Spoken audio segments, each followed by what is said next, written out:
Okay, this is just a real quick video to obviously show how to test whether your class 2 double insulated power supplies are actually isolated from the neutral of the of your mains, because obviously it can form ground loops in audio equipment.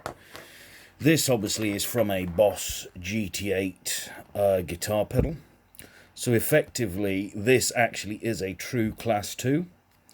And obviously Class 2 is denoted by this symbol here with an inner rectangle, sorry, an inner square and an outer square, meaning double insulated. Okay, this obviously indicates that it should only ever be operated indoors. You know, this is obviously the maximum temperature before the insulation begins to fail. Anyway, obviously you've got your input and outputs here. This is your plug. Now the neutral in today's on this one, you can actually see I've got an N, and for the live side I've actually got an L. Sorry for the shadowing. It's just the way that I've got the desk lamp shining on at the moment. But you've got a live and a neutral. The live's obviously the one that always carries the fuse. The neutral is effectively your blue wire, if you want to put it that way. Live's your brown.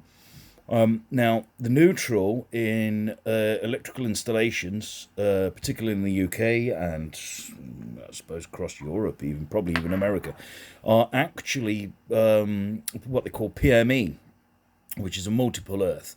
And effectively, the neutral is connected to the earth. The earth is connected to the neutral. It's carried by the your energy company. Whoever that is comes into your DNO, and then it splits, and effectively the neutral is the earth is the neutral. They're bound together. It saves on having to carry a third wire basically between your home and the substation. Now there is a TT installation, which is obviously where you have an earth rod. They've become quite rare now again, but they do exist still. But anyway, so you want to test to make sure that you've got no continuity between your output from your output jack, your low voltage output, which goes into the back of your pedal board or whatever device it's plugging into, and the live of the mains. And to do that, you have a continuity tester.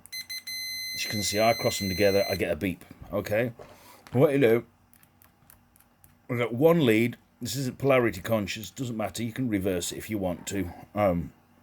I make good connection onto the mains terminal, as you can see. I'll connect it to the mains terminal. I'm going to take my output DC jack side. I'm going to test. Nothing. Into the center, nothing. Test the pin. Still got continuity onto the plug. Got nothing on the out.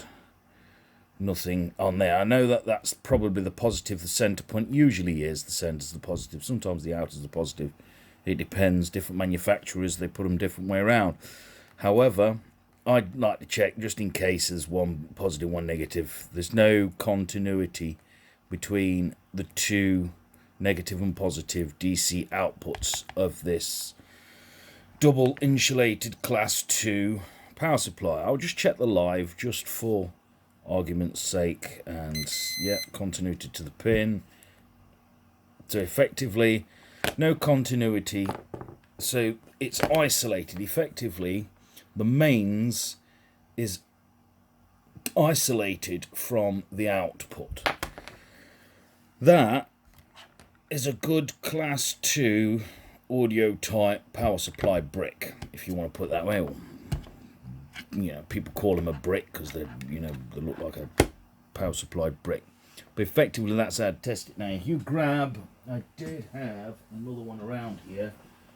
which didn't test quite so good. You'd think it's listed as a Class 2. It's built like a Class 2, but is in fact not a Class 2 device. I'm not surprised it's sort of disappeared out of arm's reach and whatever, because obviously, as I say, it's not a good idea to use those, because obviously you can end up with a ground loop. You connect that to something, that device is then grounded, the grounding goes through that device, it comes out that device, it can go down a USB cable, it can go down a audio cable on the ground side, it can then go through the other audio device that you have connected, whether it's an amplifier or whatever it is, a preamp, a graphic equalizer, anything like that. It can come out of that, go back down its own mains connection through its own power supply and off to earth. Basically metal cased items, particularly with the earth connections, they have to be earthed because they've got a metal chassis, and if it has a metal chassis it requires an earth. Unless it runs on very low voltage and is clearly isolated so that no possible mains voltage could possibly ever come into contact with that metal chassis. And the best way of doing that is obviously a proper, well-built, Class 2 double insulated power brick. That's about the only way you can do it. And yes, you might get some of these power supplies, they only have 2 pins to them. They don't actually have an earth wire to them. They're like a figure of 8, connector that goes into a brick. However, the neutrals, very cheekily, and you've got to be careful about this with a lot of these Chinese cheap power supply units, the neutral is still connected. The neutral still passes through to the negative side of the very low voltage output, and is effectively connected still to the mains. It's not completely isolated. So it's just a real quick video to explain how to check and test to make sure that you've actually got a true double insulated Class 2 power supply unit. Particularly useful for obviously amateur radio, radio equipment, radio stations, audio, professional audio, pro audio, and also consumer home audio products. So very simple test, very quick, very easy, and a brief explanation as to exactly what you're doing. But yes, your continuity test is just to check whether you've actually got a connection between the actual mains and the actual DC output that you plug into the very low powered device, whether that's 12 volt, 15 volt, 18 volt, or 24 volt. So yeah, anyway, catch you later. Hope that clears something up and helps somebody out. So yeah, catch you later. 7 3s.